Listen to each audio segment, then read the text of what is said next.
माया में होगे दीवाना वो अपन मोला मान ले। महू माया करथो तोला भारी गा अपन तोला मान ले।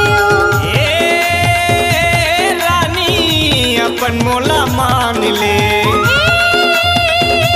राजा अपन तोला मान ले। और माया में होगे दीवाना वो अपन मोला मान ले। महू माया करथो तोला भारी गा अपन तोला मान ले।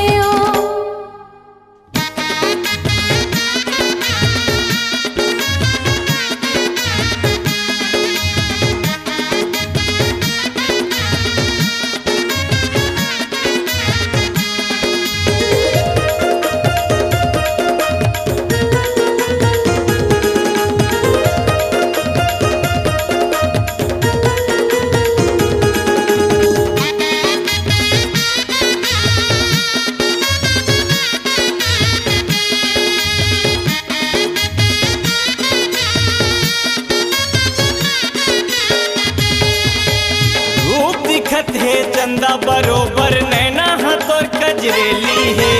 बोली हवा तोर मीठ मधुरस कस गोरी नारियल बेली है।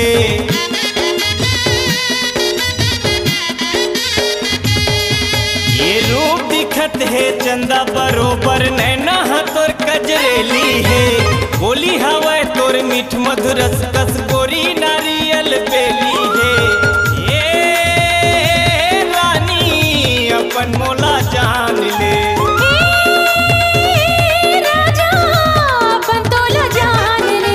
और माया में होगे दीवाना वो अपन मोला मान ले। महू माया करथो तोला भारी गा अपन तोला मान ले।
अपन मोला मान ले। महू माया करथो तोला भारी गा अपन तोला मान ले।